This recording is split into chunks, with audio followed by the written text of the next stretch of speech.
it be like if I pretended to be my own best friend? Like if I weren't me and I wanted someone to speak to me, how would I want them to speak to me?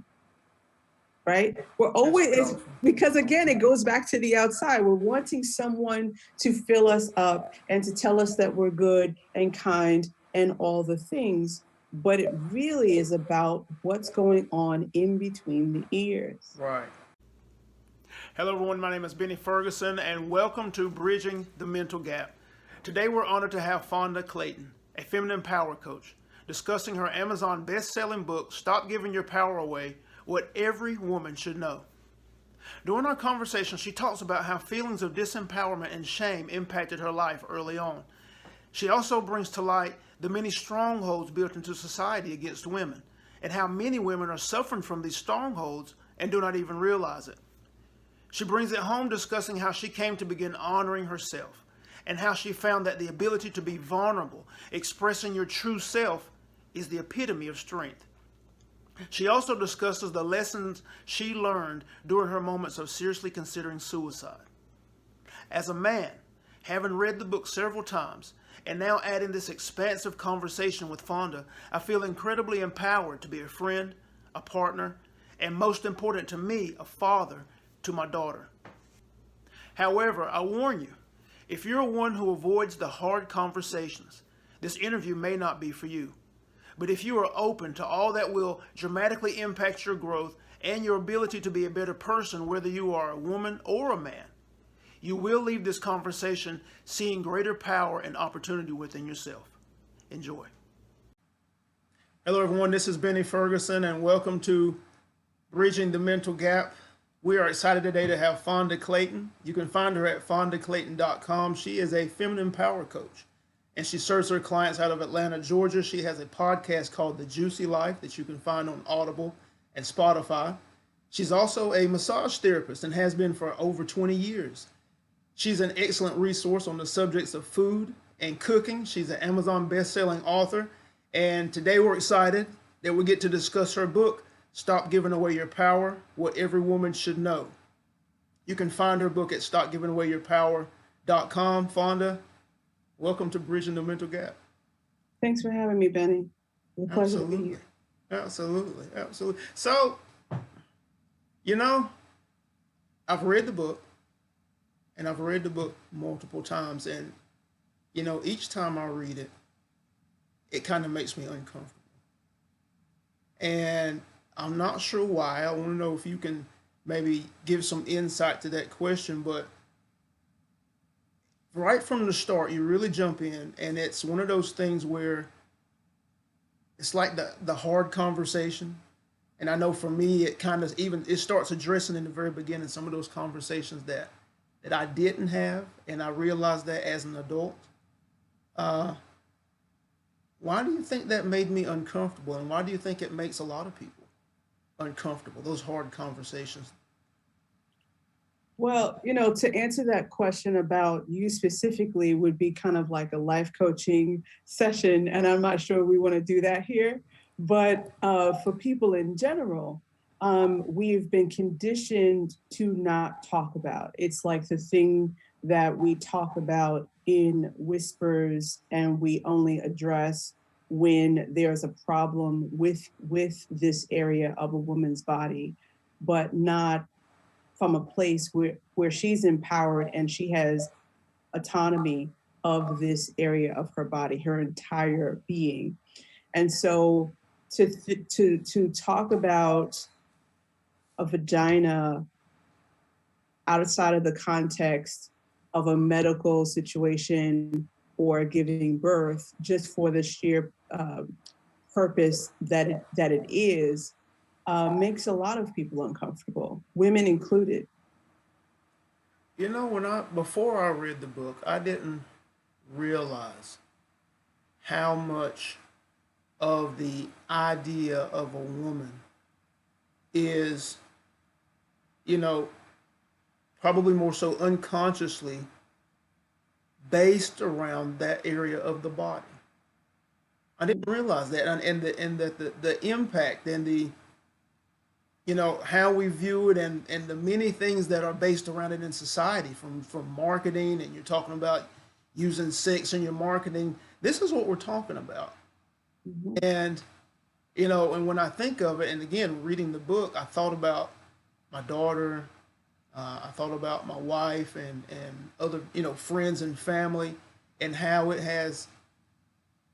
impacts them, and even more so how they don't realize that it impacts them. And again, this is one of those conversations that people just don't have.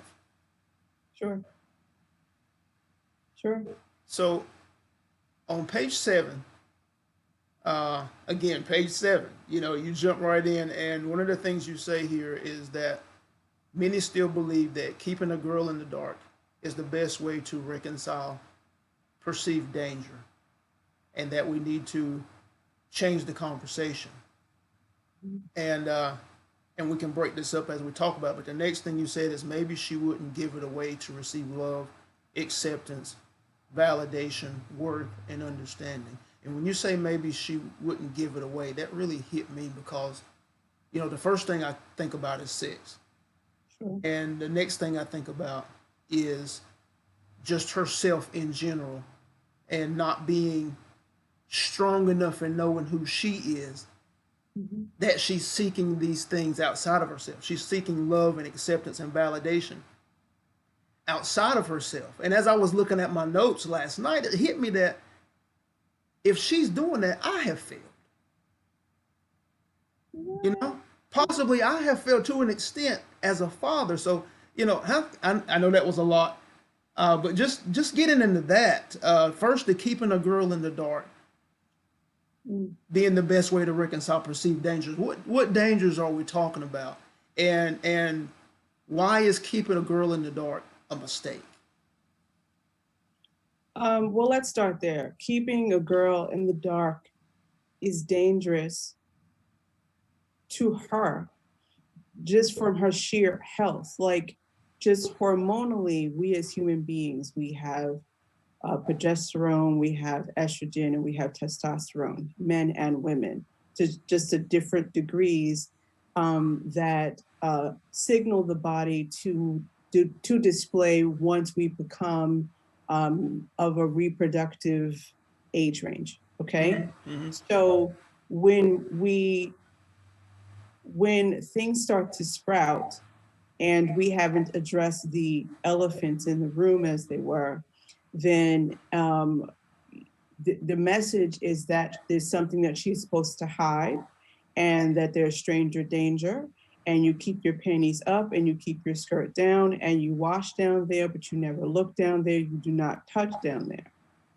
Now, the message is more ambiguous with boys, where should he, well, not even should he, when he touches himself, it is not, he's not condemned for it. He's not shamed for it. He's not, the messages between boys and girls are totally different, even though everyone has sexual organs. One is celebrated and the other one is like, oh, you put that away for marriage, right? Basically, you put it away until you're going to give it away to someone else as some kind of reward, but you're not necessarily supposed to benefit or enjoy it as just as a thing, right?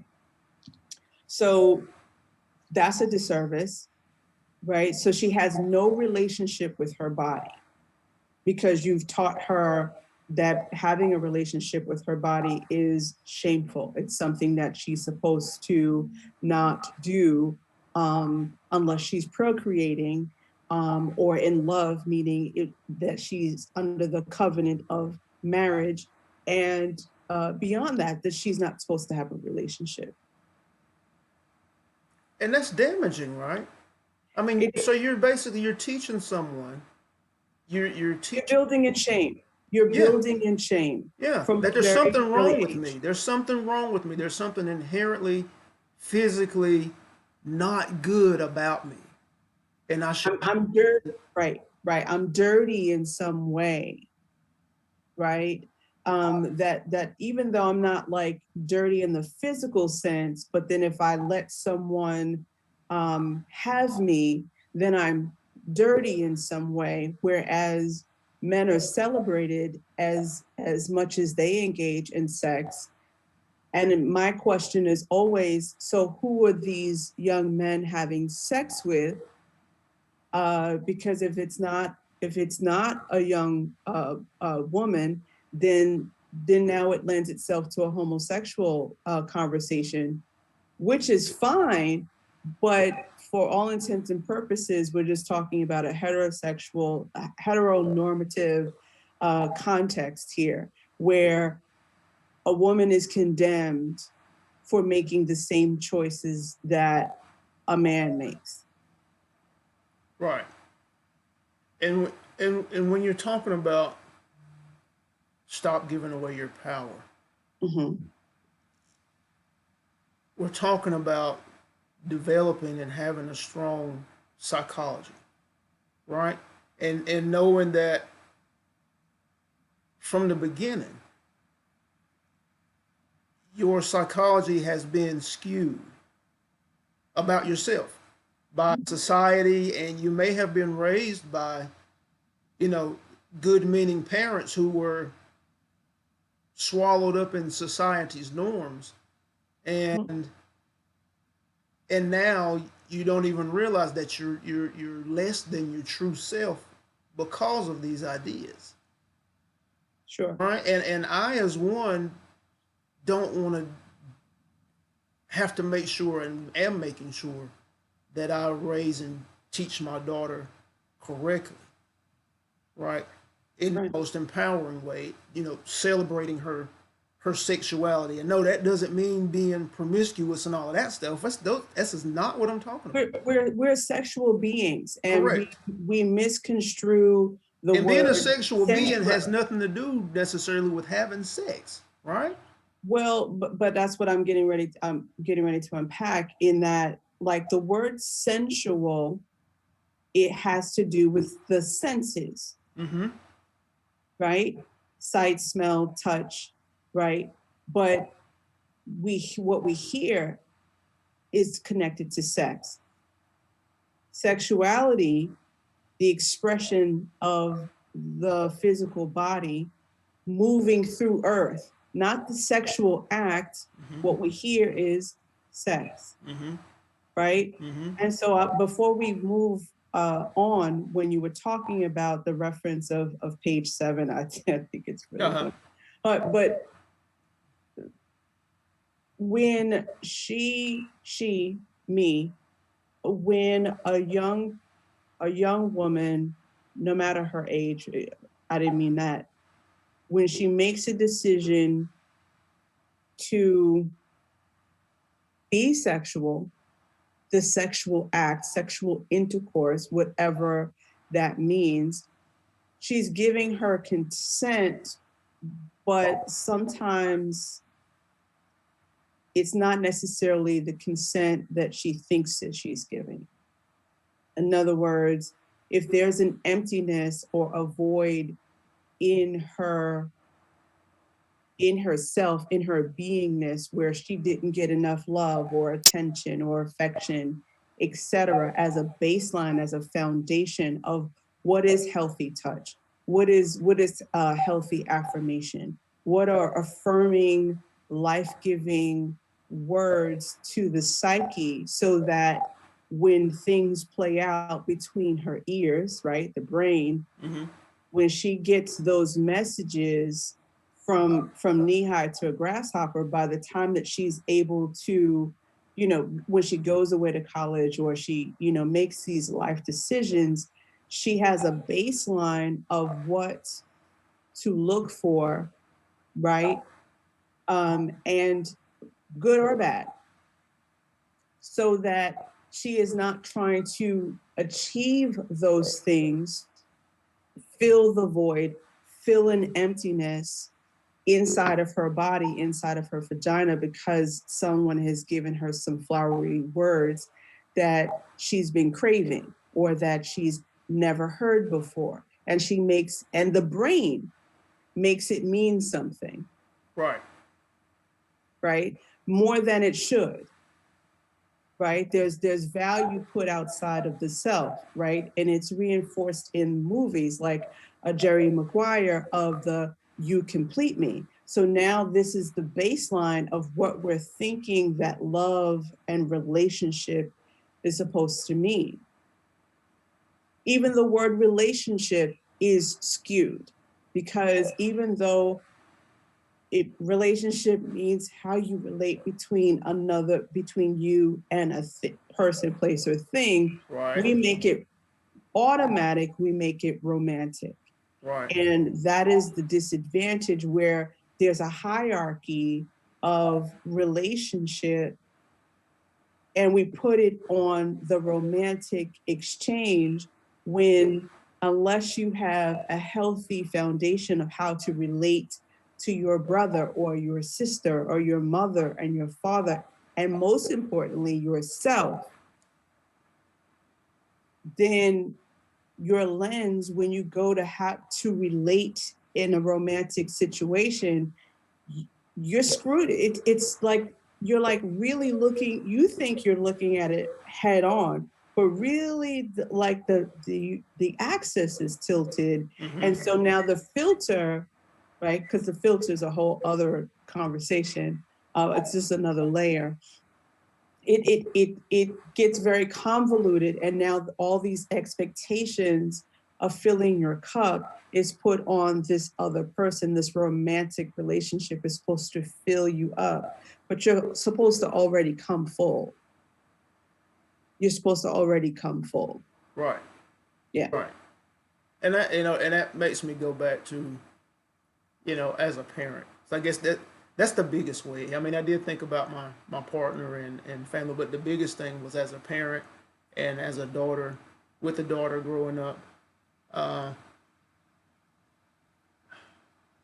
What suggestions for a parent now, someone that's watching this, that has an idea and now their ideas have been broadened by listening to you? What suggestions for that person who's like, wow, I have a daughter, or that's growing up, and I definitely want her to be the strongest version, the most excellent, awesome version of herself, that I can support the creation of. What does that, because I have to, don't I have to have that in order to give it? Well, it's like life coaching, right? So you don't necessarily have to have a thing in order to support someone in the thing that they say that they want. You don't, that, because that might not be your vision, right? If I want to live in a mansion and you have no desire to live in a mansion, you can still coach me as to move out of my own way so that I can now attract the mansion, right? And so as a father of a little girl, you don't have her vision, her model of the world, and her filters on the world, and the presupposed strongholds that society has put upon her, that she intrinsically feels it. You don't have that. You don't possess that. You just have to be aware that those things exist. You have to come to her, listen to her with as much objectivity as possible, and not infusing your fear onto her, because this is teaching her to be fearful of life. Instead of life happening for her, life will happen to her. Life happens to her when she's fearful of life. Okay. That automatically clips the wings non-verbally, right? We understand that at best, 10% of communication is verbal. The rest of it, we pick up. We can feel it. Right. It's in the air. It's energy. It's the energetics of it all. And so if your body language, as you come to talk to your little girl, you're having this conversation and you're tense and you really want her to get it and you want her to understand that the world is dangerous and boys are dangerous. Well, then what about her brothers? Are her brothers dangerous? What about you? Are you dangerous? What about grandpa? What about this one? What about that one? So she has to kind of like, and I'm not saying that it needs to be Pollyanna. There is danger because of the way society is set up. And we don't have the luxury of time of stopping society while we try to really love on and raise our little girls. Conversely, though, as we're raising our little boys, we have to give them the platform to express their emotions so that when they are in a romantic relationship or raising their daughters and sons, that they are emotionally apt to the task. Right? Because if we're giving all the power to the patriarchy and to men without really having them understand the power that they've been given, then it could be too much for them to carry, especially when they haven't been able to develop their emotional landscape.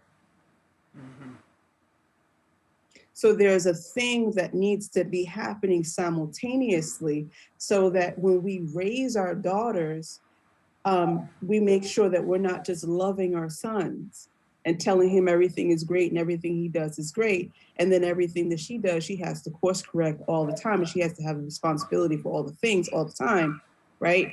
If we can kind of like converge those things and let the child decide. Because if the child has just come from infinite intelligence, Right.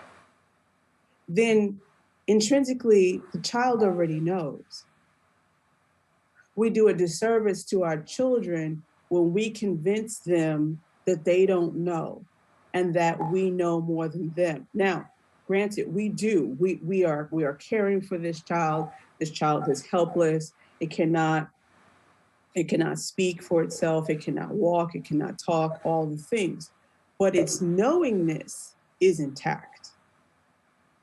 Its knowingness is intact. And we have to trust that the God that is breathing us is breathing this child. And so the constant ask of God is, show me how to help this human develop in the most wonderful way, because this child is wonderfully made. And how can I enforce this on a daily basis to this child, boy or girl, right?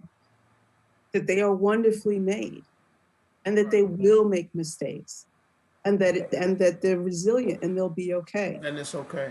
Right. Right. That part. That's powerful. That's powerful. Again, we're here with Fonda Clayton discussing her book, Stop Giving Away Your Power, What Every Woman Should Know.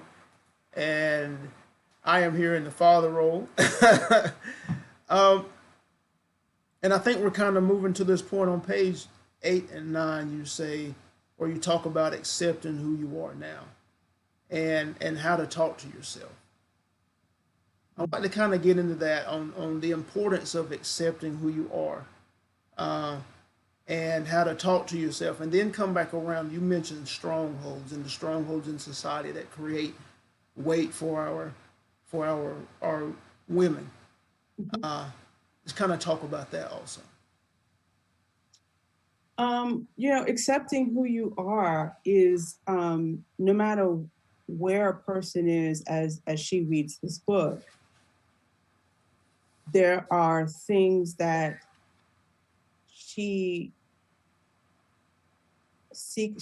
has a shame, and that's what we call skeletons in the closet. Right. It's usually this emotional, mental memory of this time when she didn't show up in a way that she wished that she did, or she's been violated in some capacity, and so this means X, Y, or Z.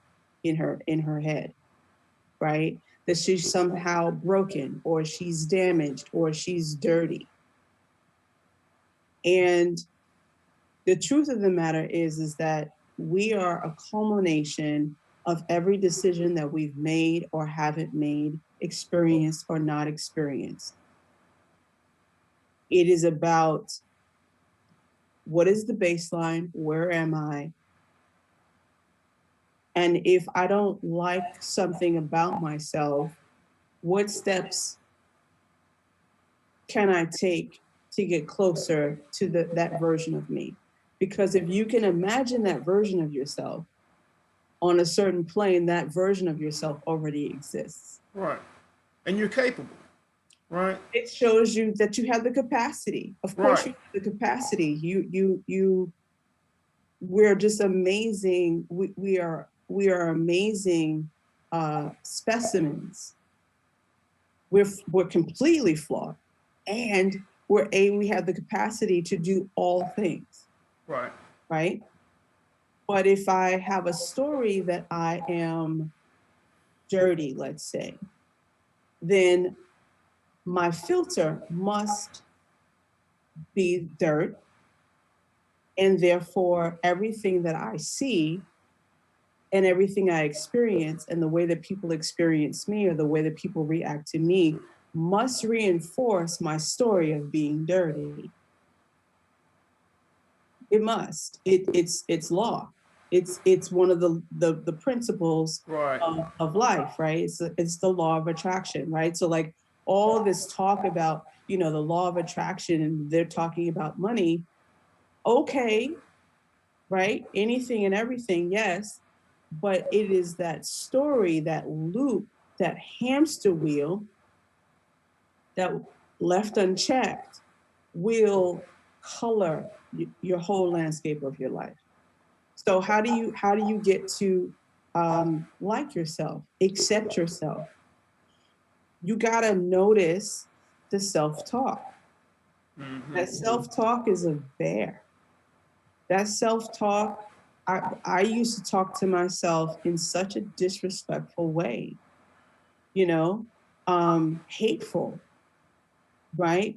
That self-talk carried me to suicidal thoughts because it was left unchecked, right? And I don't say that with shame. I don't say it as bragging. I just say this is what it was. And there was just something that clicked inside of me because I carried out the suicidal play. And I thought about who would find me and all the ramifications and my family and all the things. And I was like, well, what if I made a different choice? I was still thinking about it Right. because I was in therapy at the time and I was getting the support that I needed, etc. But nothing can stop you but you in anything, in all things, right? And so I was like, man, if I wouldn't talk to my best friend this way. Yeah. There's absolutely no way because I love this person. Yeah. So what would it be like if I pretended to be my own best friend? Like if I weren't me and I wanted someone to speak to me, how would I want them to speak to me? Right? We're always, because again, it goes back to the outside. We're wanting someone to fill us up and to tell us that we're good and kind and all the things. But it really is about what's going on in between the ears. Right. That's powerful. And I'm not letting lie, Benny. Like it took a number of years before I was able to really be able to check that ego and be like, no, this is unacceptable. We don't do that here. Like really like self-love, like really like touching my chest and massaging my chest and mothering myself, right? Almost like like adult burping, of just being able to soothe myself into knowing and understanding that I'm okay in this moment, right? Because this moment is the only one that matters, right? Whatever mistakes I made yesterday, I can't undo them, Right. right? God is giving me my portion for today. Yesterday is done. How can I forgive myself? How can I focus on what I have now? Because otherwise I'm gonna miss the present again. And so that's how that's how you do it. You just one step at a time. It's not a fast process. And the more self-aware we become, the more crafty the ego is. Just that's just what it is. And be like, oh, I see you. Oh, you slick. You almost had me. Right. You almost had me, but go sit down. Go sit down. And I know a lot of adult women and have been in and around conversations where they do carry a lot of weight, and a lot of it is self-imposed because I'm familiar with their overall circumstance, and Yes. a lot of the weight is self-imposed. Sure. And I was just thinking while you were talking, as a father with my daughter, I can't, nor do I want to, stop all of the mistakes and things that she's going to make because it's going to be her journey and where she grows and everything. But I have a limit. I can limit how she starts, right? In a way. And that comes with knowing herself, being excited and loving herself, Mm-hmm. knowing that she's okay, and like you said, knowing that she's capable in any moment to transform or change anything that she's not happy with. Mm-hmm. You mentioned a minute ago about being dirty. And one of the things I have in my notes is, and I've got a question mark, and I said, because it bleeds, it's bad, Yes. right? Yes. And before we start talking about women or my daughter, Mm-hmm. the overall idea when somebody gets hurt, right? Yeah. Yes. You get cut or fall down and you start bleeding, it's it's a potential huge problem. It's a life or death thing, right? Yes. There's nothing good about it. Mm-hmm. And that's just a human being, life or death thing. Keep the blood inside. If you see blood, there's a problem, right? Right. And that idea is carried to the female. And we don't even realize we're doing it. And if we did, we wouldn't do it. It's carried to the female that when they have their menstrual cycle Mm-hmm. and their vagina bleeds during that time of the month, that it's a bad thing. Sure. And now imagine, I guess you don't even have to imagine, just the mere fact of that idea being projected onto a daughter or a young lady. Mm-hmm. You don't get free of that idea until you recognize that there's nothing wrong with you, right?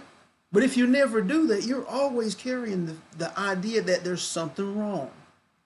Mm-hmm. I bleed and I can't stop it. So there's something wrong with me. And I think you mentioned in the book about the frames and how to frame things. And that's kind of what I'm getting at. How to frame the ideas around the female body. And for my daughter, making sure that she is empowered to the highest, that there's nothing wrong. This is a gift. Mm-hmm. This is a gift, Mm-hmm. right? You're the creator. You carry the child. This is part of what this is. Mm-hmm. And it's a gift. But there's adult women walking around, and that's a shame piece. Like you're saying, that's a shame piece. That's a guilt piece. And again, this conversation's not had, and so they never say that out loud. But in their minds, in that self-talk, Mm-hmm. it's an issue. It's a deep, dark issue and a problem, and they've been taught that, Mm-hmm. right? So Sure. I mean, Okay, so let's just pause. Yeah. Okay, so let's start with the medical field, right? So like, um, in less than a generation, the medical field has flip flopped. In that, doctors used to do house calls, and they were paid according to keeping us healthy. Now we go to them, they barely give us 10 minutes. They're looking for a problem. They're always trying to solve for X. Okay. So therefore, the setup is already that there's a problem. The problem is implied. Then there's a split of when you go to a doctor, you go to a general practitioner, you pay, and let's say you have really good insurance, which we don't really have in this country anymore. But when you go to the doctor, you go to a general practitioner. When I go to the doctor, I'm going to a specialist, I'm going to a gynecologist, and automatically off the bat, my copay is higher than yours. And they're looking for a problem. So there's already, and then there's this power switch because now in order to examine me, my legs have to be in stirrups, and I'm already in a vulnerable Yes. position. Yes.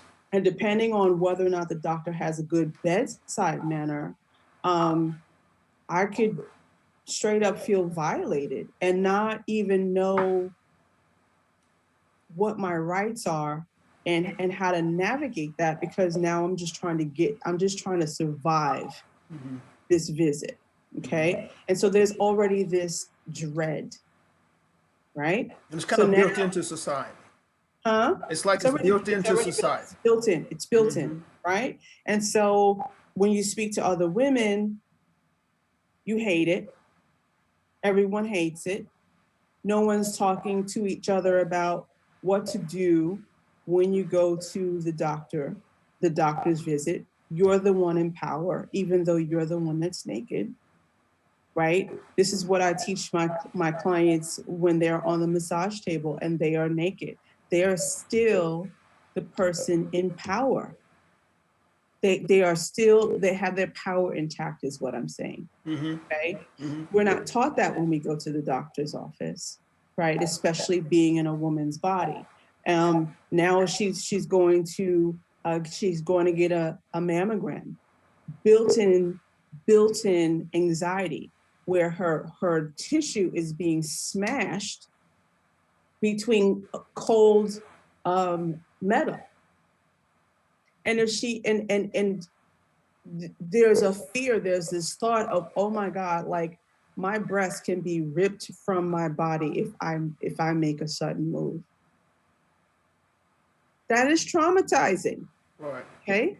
So let's put a pin to that for a second. So now she bleeds on a monthly basis.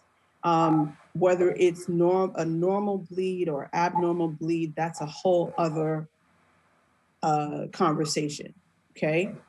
Because then that dictates what her hormones will do on a monthly basis. The amount of clients that I've had over the years trying to explain to them that their bodies are chemically different every single week of the month. She looks at me like, what is she saying? I don't have time for this. I've got stuff to do. I've got children to feed. I've got a career to build. I don't have time. I've got to put it away. Right. So then the body becomes an inconvenience. Right. We divorce ourselves continually, on a continuum rather, from our bodies, because it's inconvenient. It hurts. Going to the doctor costs more money. Inevitably, I'm going to have a prescription. That's going to cost me more money. I'm being taxed for the tampons that I put in my body. I've got to pay out of pocket for any birth control that I take. Meanwhile, Viagra is paid for by insurance. This is the setup. It's like you are an inconvenience unless you are reproducing. And the second after you reproduce, you go back to being an inconvenience. And when you feel like you're an inconvenience to yourself, then you must divorce Right. yourself from yourself, right? And so now you are bleeding and meanwhile, I think it's like only like the average bleed is 6 tablespoons of blood. Hmm. But now there's pain. And why does it have to be pain and PMS and people not believing that you actually, if I'm hormonally different every week of the month, then of course there has to be a hormonal change as my axis is being tilted. But I look normal, but but the rate in which the world is going, I physically and mentally need to slow down because the creatrix with an X, which is the egg being released because it hasn't been fertilized, creation itself is leaving my body. But yet I'm supposed to move at the same rate as if nothing is happening. Hmm. I remember the last time I was watching Summer Olympics because that's really my jam. I love the Summer Olympics. And I just remember how sensitive I felt towards these women athletes. And I just wondered, how many of them are bleeding right now? Hmm. And they're being asked stupid, stupid questions that have nothing to do with the athleticism that they possess that got them there. And meanwhile, the cameraman is getting a shot right in their vagina.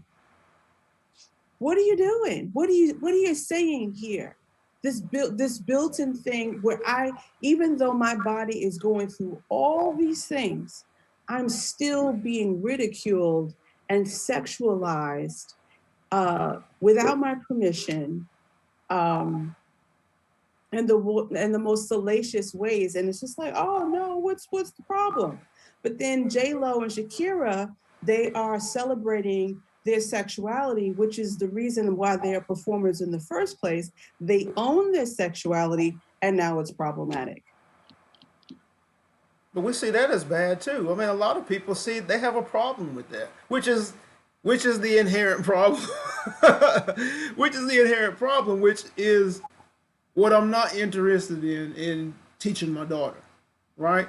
Because all of these things we're talking about and everything you just said is an outside thing that's being imposed on, and it's like it has built in the strongholds. They're built into society all the way through, and Mm-hmm. those who are don't want to slow down to take a look and be aware of themselves. That's where kind of where it starts, right?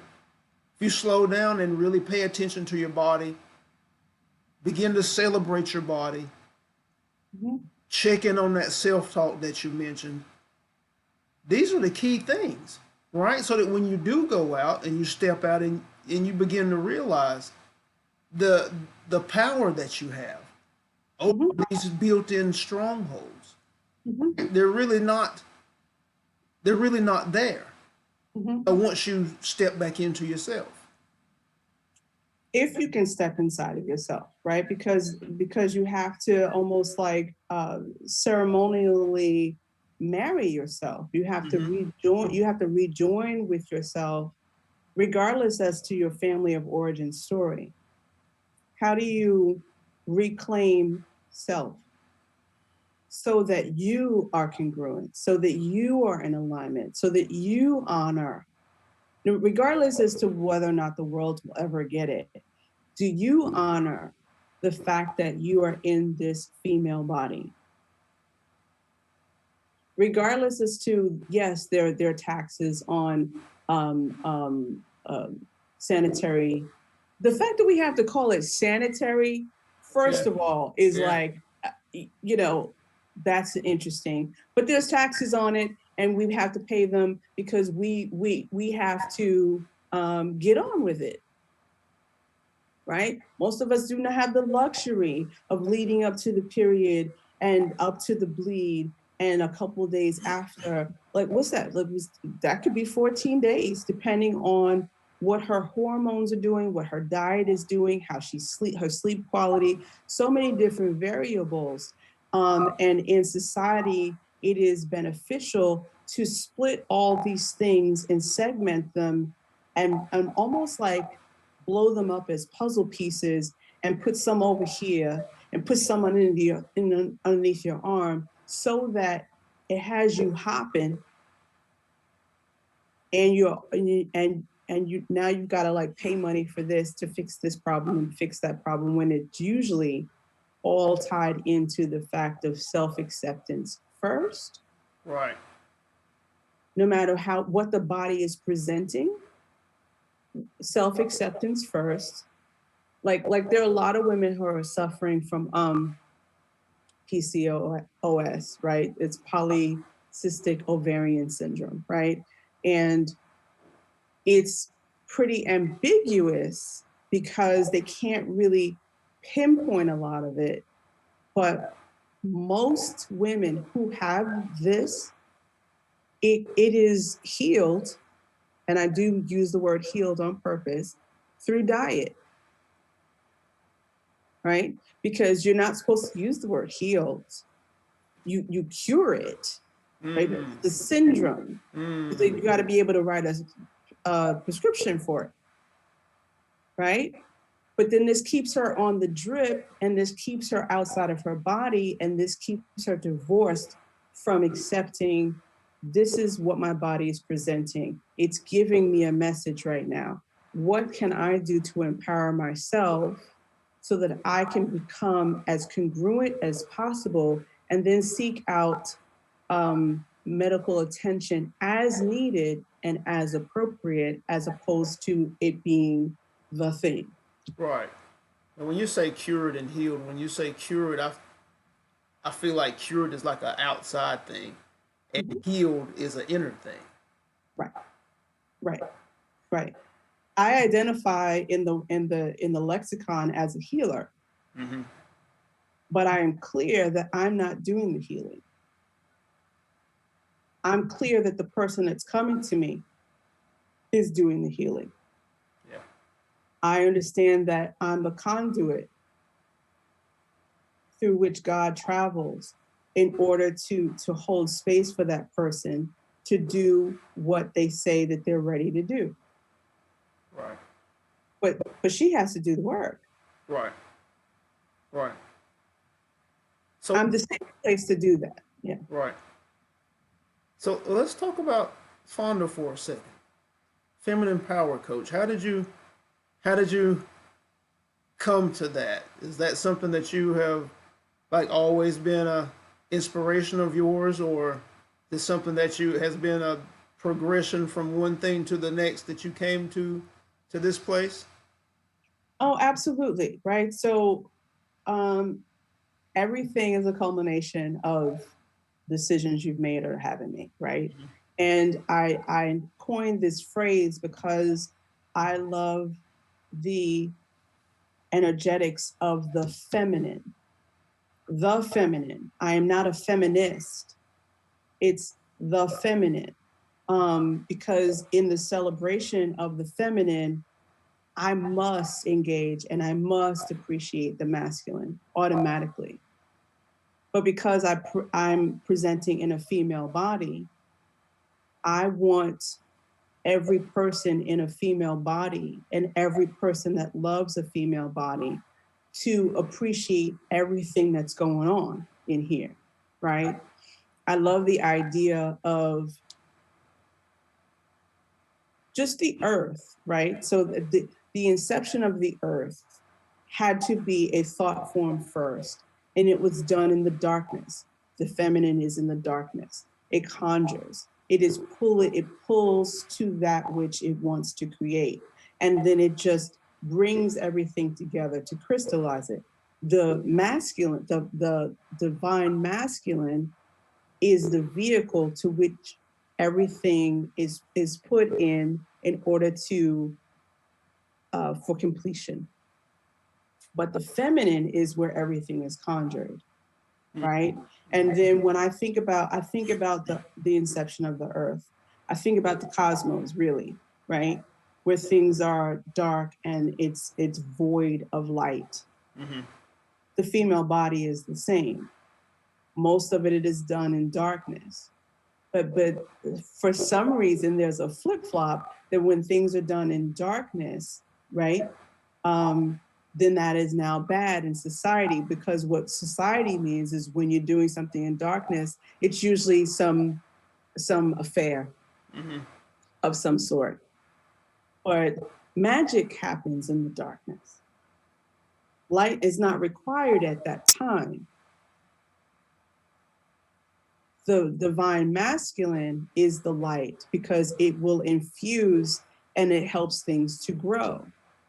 But the seed must be planted first, even though it's a flip-flop of it all, right? Because the male has the seed, fertilizes the seed, excuse me. But it all works together in this beautiful way.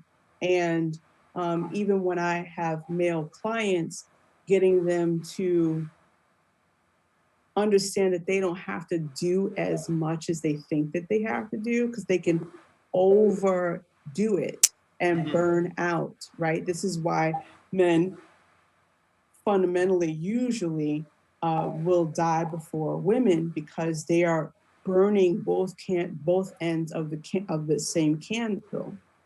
So instead of recharging, right, feminine, like rest, putting everything in its proper order, when he understands that he doesn't have to do as much, then he can really he can breathe, and he can let life happen for him because he's already put forth the intention.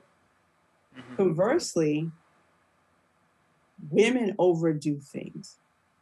We're celebrated for multitasking. Multitasking is such hogwash. It is so ridiculous. But we feel like we need to, especially once we get married and now we have children. And this, I know I'm veering off course, but follow me just for one more second, is that, this idea of women saying that they married their how do they put it? I don't even know how they put it, but it always irks me, of basically having another child in the form of their spouse. Oh. And it's like, well, but you picked him, love. Make better requirements of this person. It doesn't mean you have to throw out this person, but if you teach a person that they don't have to do much and that they can be lazy, people will be lazy. We are creatures of habit, right?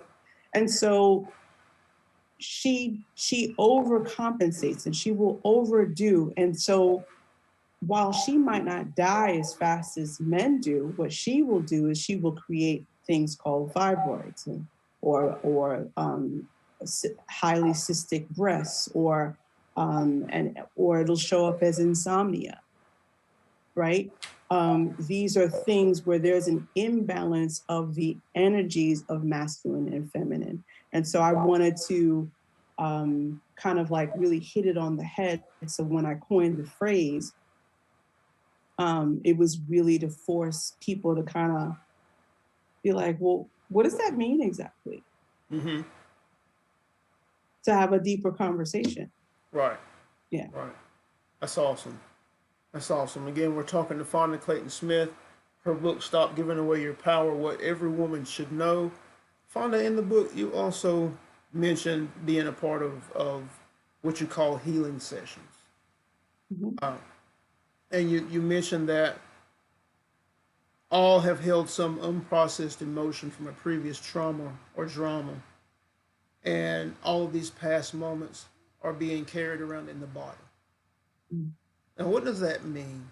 And how does it affect the body, the mind, their life experience and and what do women need to know about that? Um, so there are energy bodies, right? And the last plane of manifestation is the physical. So whether you think that the thought comes first or the mental comes second, I don't really care. But there's a thought, there's the mentality of it, the process of it, there's the emotions, how you feel about the thoughts that you think, and then left unchecked, it will crystallize and now become a dis-ease in the body. Mm-hmm. Discomfort, dis-ease, however you want to, right? So if we dissect the word dis-ease, D-I-S hyphen E-A-S-E, Mm-hmm. right?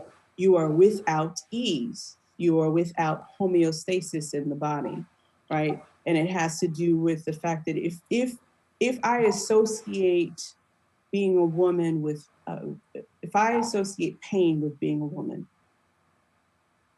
then I have to low key hate my body just off jump. Mm-hmm. So that means that I definitely like there's an impending doom, almost like you're about to jump off a cliff as you look at the calendar and you're like, ooh, I'm about to go into PMS. Oof, I gotta self-medicate, whatever that means. Or that means I'm not gonna be able to sleep, and that means I'm not gonna be able to have sex, and da da da, and the laundry list, right? Um, Reel me back in because I think I think I've gone off course. um, The healing sessions. Healing sessions. Uh-huh. So by the time a woman comes to me, she has crystallized either a disease or a thought body, a stronghold, right? Because society can wreak havoc, and it does. But after a while, society doesn't even have to be present in order for the tapes to still play, Right. Right. right? And so now in a healing session, whether it be one-on-one or in a group setting, my favorite is a group setting. And the reason my favorite is a group setting is that she is simultaneously able to hear her own voice, be heard fully in a way that probably she never has been heard, Mm-hmm. and she can do away with shame simultaneously. Because usually when we want to keep something a secret, or we have a skeleton in our closet somewhere, it is usually because we've got some shame around X, Y, or Z, right? If you do away with shame, a lot of the voice in the head, that volume goes down. I'm not going to say it turns off, but it Mm-hmm. definitely turns all the way down, because now it's just like, oh, is this story even mine? Is this the way that is this the way that I feel because society has told me this is the way I'm supposed to feel? Right. Is this the way I feel because this is the way the women in my family have shown me that this is the way I'm supposed to feel? Right. Is this coming from the ancestors, right? Some un realized drama or trauma, Mm-hmm. right? And so let me just back up. I'm not I'm not uh, I'm not taking away from someone's truth by calling it drama. I'm not saying that it's not true because I'm calling it drama. I'm Mm-hmm. calling it drama because it is the play that is playing in your head Right. without checking it. And because of it, it is filtering how you look at the world and how the world reacts to you. So in a healing session, like let's say a person says, usually a woman is either she will live with a level of physical pain of all the time because she's been told that life is pain. But what really pains her is she'll say something like, they always leave me. Right?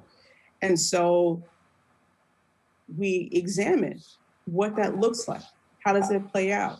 How does it make you feel? Where do you put that feeling in your body? Where do you numb out? Do you overeat because of it? Do you not go out because of it? Are you wearing extra weight because of it? Yeah. Right? Because I've done it. So I know what that looks like, and I know what it feels like, right? So I'm like, I would look in the mirror and it's just like, this is not my today stuff, right? Right. Anything that you're thinking about today is usually, it's yesterday's stuff, Right. no matter how many yesterdays it was.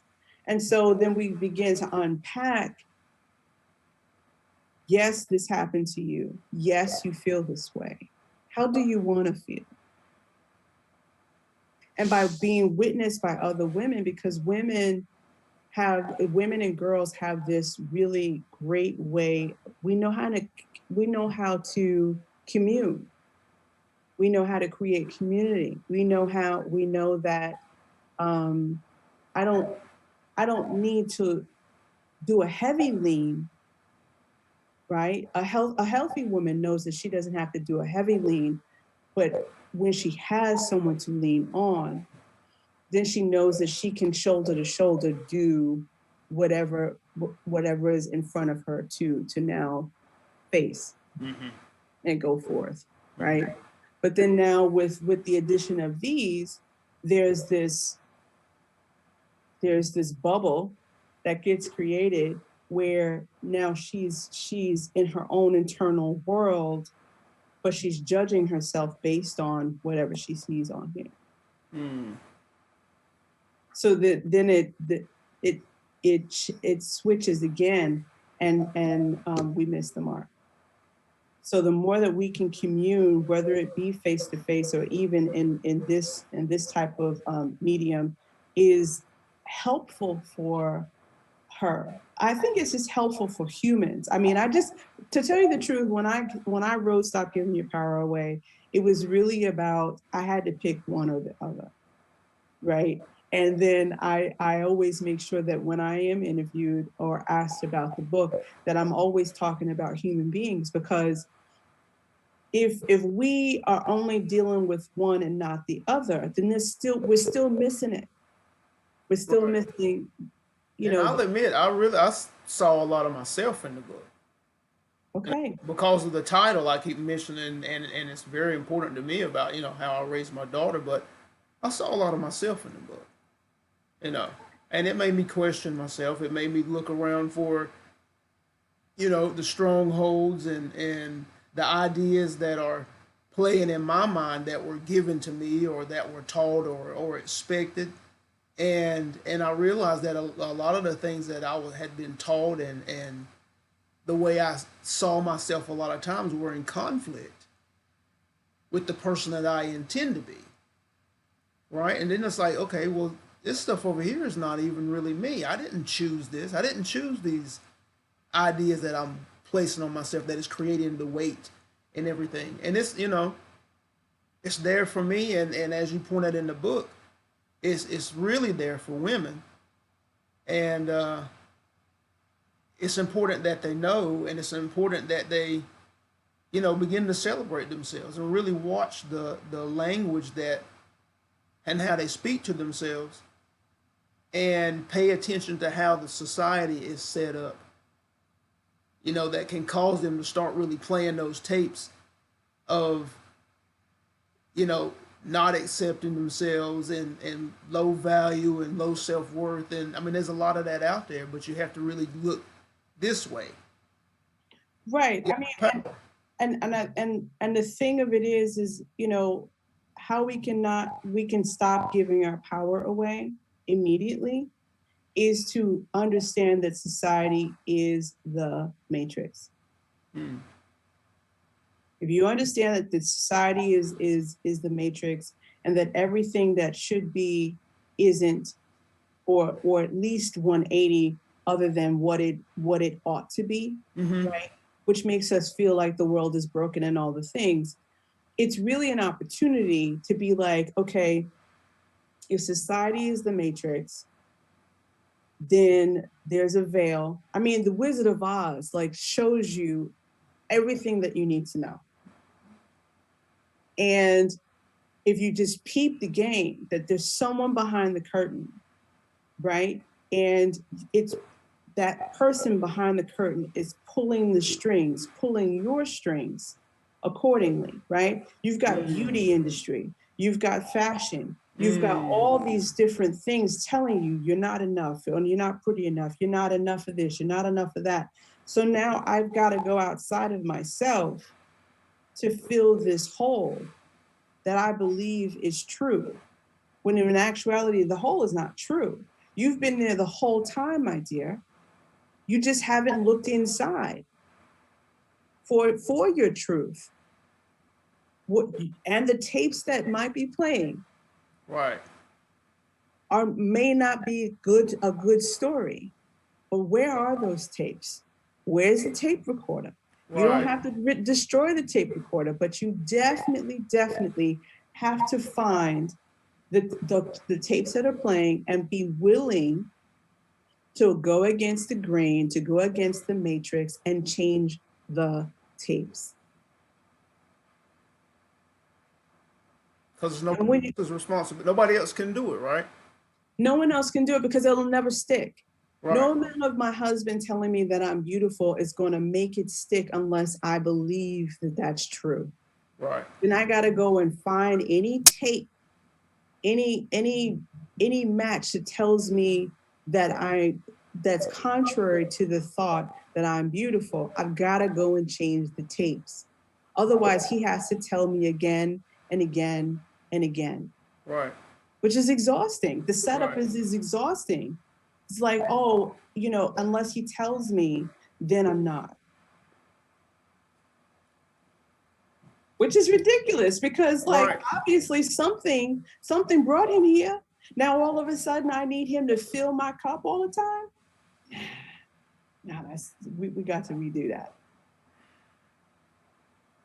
Now, when we go back and we look at the individual, we've talked about the strongholds that are out there.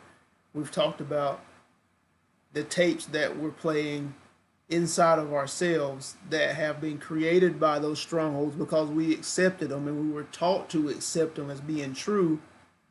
Mm-hmm. And we're communicating to ourselves in a way that is damaging because we're accepting things that are ideas that are not only not true but are set in place to disempower us.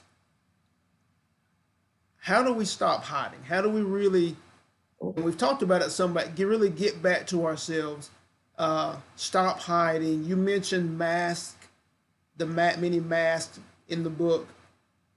How do we really get back to ourselves, remove those masks and stop hiding so that we can be our full selves in a society that's not set up for a woman to be that, or not set up for a girl growing into a young adult and a woman to be that? Well, the answer is the same. It goes back to dislodging yourself from the matrix, really seeing it for what it is. Social media included, and top of list because it's top of mind. I mean, I can't talk to 20 people who don't mention social media on a daily basis or engage in some capacity. And I have really taken a step back where, because of censorship, I've had to really look at this thing as an entity, right? In doing so, I found more of my own autonomy. So how to stop hiding is stop with the facade, and social media is that, right? Like, It's part of the lexicon. I don't see it going away anytime soon. How do you not hide, but how do you not be a bleeding heart? So like you gotta ride the middle, whatever that means for you. But you've got to stop lying to yourself first and foremost about the fact that you are lacking or not enough of something. There's a woman that I follow, love her, Marissa Peer, and her whole work, and she's been in practice, I think she's like a clinical psychologist or something, XYZ. She got all the letters behind her name. Anyway, her work for the last 20, 30 years is to teach people about their worthiness. That's all self-love is. Because they're people, the society will tell you that self-love, oh, that's selfish, right? It's that they make it a synonym of being selfish, right? We got to redefine selfish as well, but that's for another conversation. But really what self-love means is worthiness. I am worthy to be here because I am breathing in and out, plain and simple. Period. Yeah.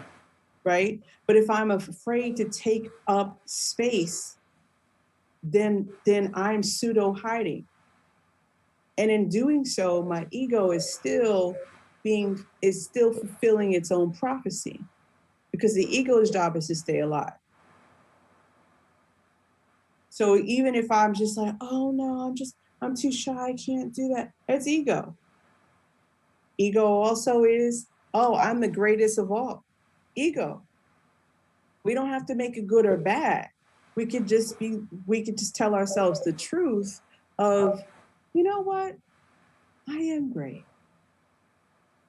I am.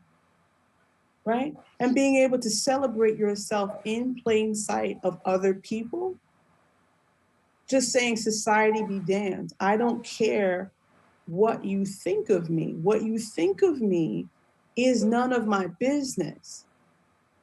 Because if my intention is to do no harm, yeah, then me telling you that I think that I'm amazing should not upset your apple cart. Right. What it should do is prompt you to understand that you're amazing as well. When someone says to you that you're amazing, you, instead of trying to quickly give the compliment back, to just be like, to wear it for a second, almost like going shopping and being like, on the hanger is like, you're amazing, you're great, you're awesome. And just like really just trying it on. Like, where is that true for me? And wherever it is a lie for me, why is it a lie? That's how we stop hiding. And you mentioned not be afraid to take up space, and I had a lot of cool ideas about that. What does that mean? Not be afraid to take up space? Because I had not be afraid to just be who you are, and be okay with who you are. But that takes a lot of courage, right? It takes a lot of courage if you need the matrix approval.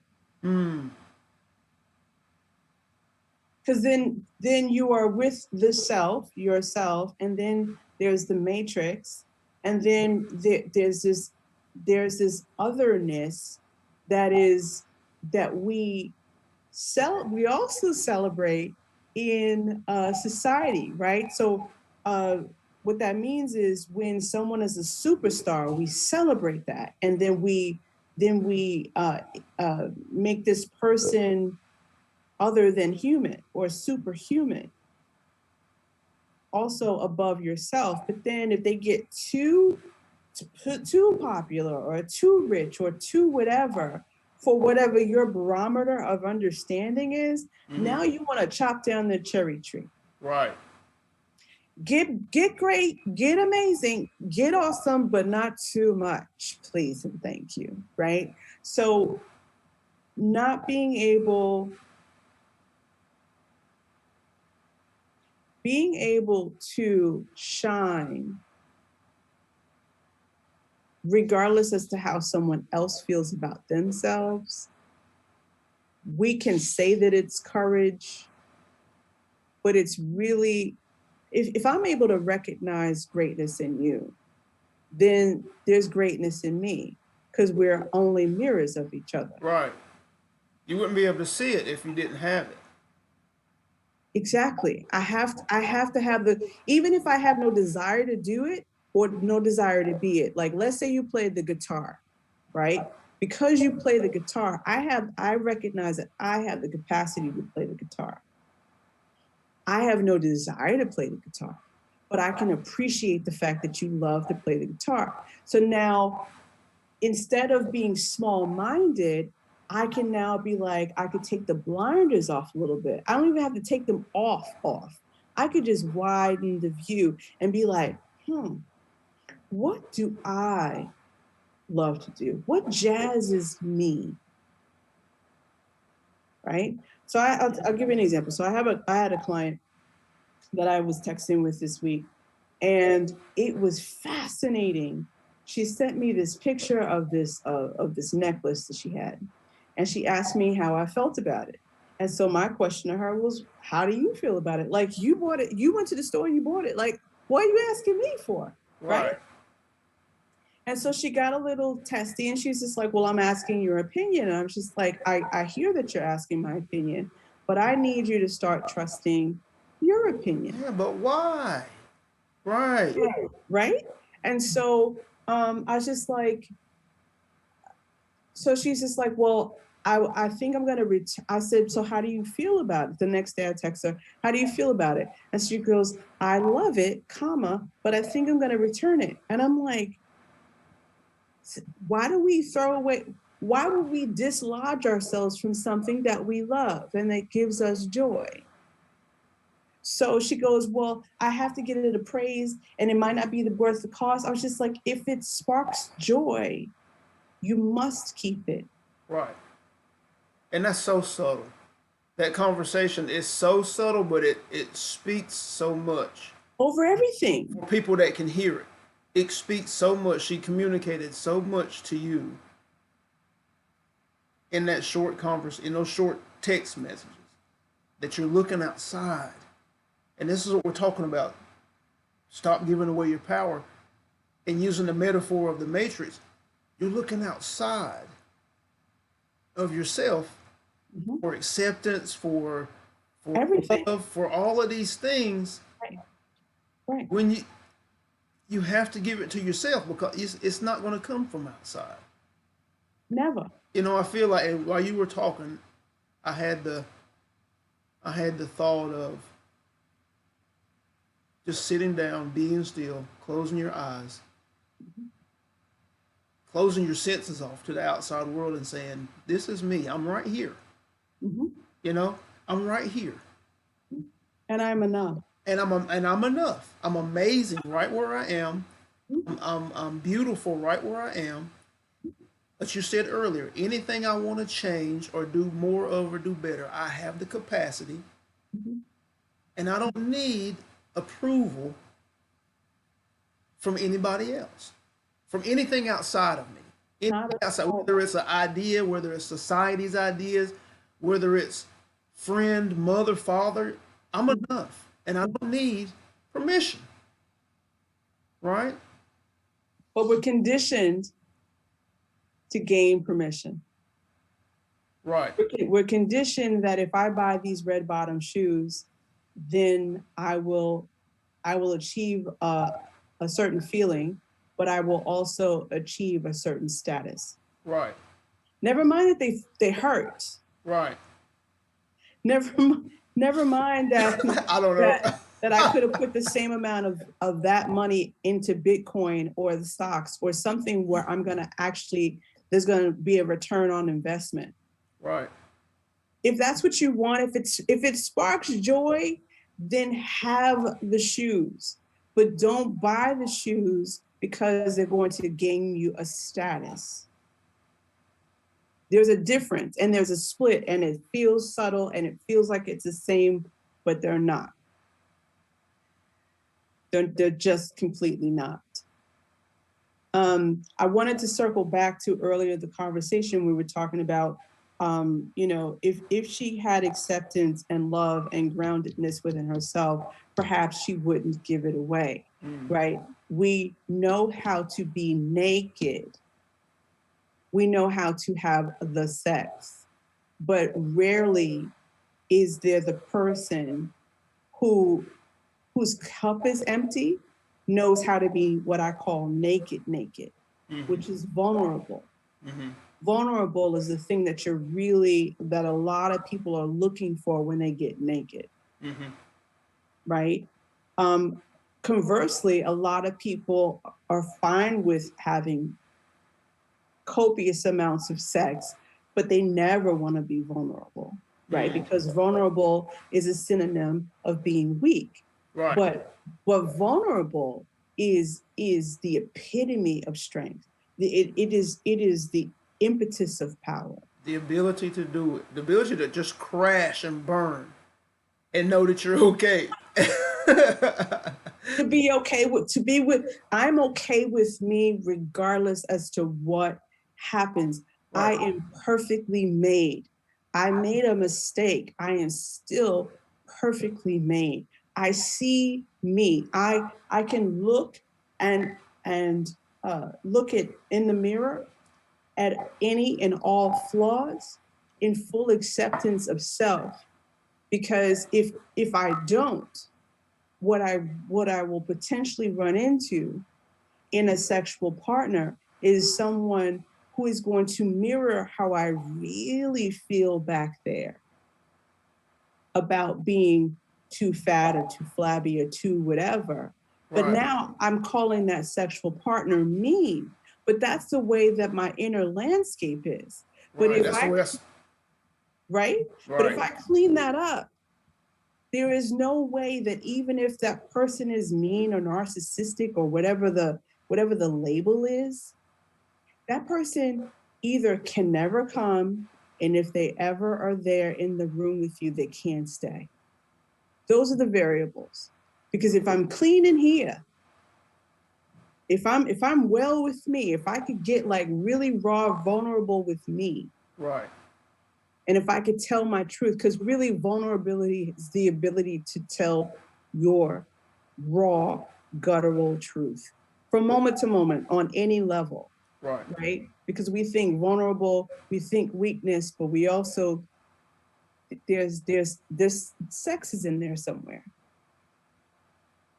But it's never like a clean, it's never like a clean energy behind it. And so we need to do that kind of cleanup as well. So thanks for humoring me. Yeah. Just Yeah. No, because what I'm hearing is about the ideas that as a parent I impart on my daughter. You know, it's about me seeing her in the highest light so that she sees herself in the highest light. but it's bigger than that, right? Because you have how many sons do you have? 3. So it is also about once any strongholds that you had that you didn't know that you had after reading the book and after now looking through the lens at your daughter and looking through the lens at your wife, right? And how you relate to women in your life. But now you're once you look at that, now when you have conversations with your sons, you're training them as to what to look for as well, right? Because men, the divine masculine, it fixes. It is, well, it doesn't fix. Men love to fix things. The divine masculine is action oriented. It is about action. As they are looking at their landscape and making their life choices for a life partner. Now they're not looking for the damsel in distress. They're not looking for the for someone to fix. Right. There's not this need, this incessant need of control. There's not this hyper masculine, over the top, that other thing. There's nothing, I'm not saying there's anything wrong with masculine, look, because the masculine is beautiful and it's wonderful. And the plight of man is a totally other book. Maybe you'll write it and I'll interview you. but for me, I want a whole person to look for a whole person to create a whole life. Should they choose to do that? Yeah. Instead of trying to help fix a person as if they're broken. Right. Or make the mistake of trying to make them who you want them to be. Right, because you have a control complex. Right. That's powerful. That's powerful. Is there anything else that you have? Any final thoughts on this? I mean, we covered so much. Such a huge benefit to me as I move forward as a father and as a supporter of people, being aware of those strongholds and all of the things out there in society that are built to disempower and letting people to know that they have to step back into themselves, slow down for just a minute, accept yourself, celebrate yourself, and know that you're enough, and then turn around and step back out into the world with metaphoric blinders on, because you don't need the acceptance of the world to be who you are, and I really appreciate that. I appreciate those ideas. Do you have any final thoughts? Yeah, I guess there's a, it's kind of like in passing in the book, excuse me.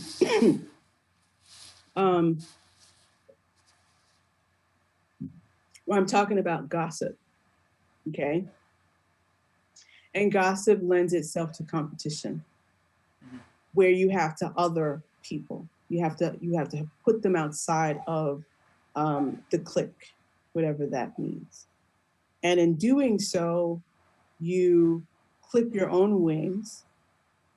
You've cut your own power source, because earlier in this conversation we talked about community, right? But if I see other women as my competition, then I'm clipping off the opportunity to commune with her, not because I need her approval, but when women see other women's version of how they're womaning, it automatically, intrinsically gives her permission to know that whatever she is choosing is okay, right? I was in a situation where I was in a social situation. I was out with my husband, and there was this woman who had a similar haircut to me, and she was sitting directly opposite me. And because there were men in the space, and she was single, looked like she was ready to mingle, she never made eye contact with me. Wow. Which communicated to me that she thought that she was in competition with me. Right. It's like, honey, how are you gonna be in competition with me? I'm sitting here with my husband. Like, you see what I'm saying? Like, right. It is, my moments of suicide taught me that women, for me in my life, were necessary, because at that time I was in therapy and I was in group therapy. And so I got a chance to be witnessed and to commune with other women, just so I could be fully heard, so I could hear the tapes play that are playing in my mind without any adult supervision. Because, and I say it without adult supervision, because left unchecked, it's coming from a past moment. So am I being the adult me at that moment, or am I operating from some younger version of me? Am I 5? Am I 12? Am I 18? Like who's running the bus? Ooh. Yeah. Yeah. And so when I'm able to do that outside, voicing it, then I'm able to move forward in different ways and stop seeing other women as competition, even if I were single, right? Right. Because I'm only looking for one anyway. And the one for me is going to pick up on my vibration and my energy. Right. I don't have to do all of this I don't have to do all this checklisty dumbness, because it's all superficial and it's all on the outside. I'm not saying that the outside's not important, but when you're radiating beauty and love from the inside out, everyone feels it. Right.